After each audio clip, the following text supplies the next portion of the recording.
पन्छदै Messenger छँदै परदेशको हालखबर सुन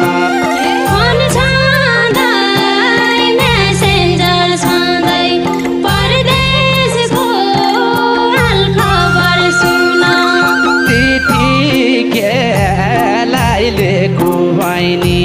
करमाइमा लेखियो रुन चिठी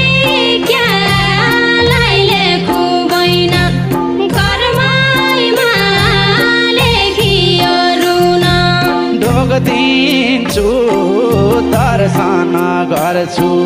परदेशको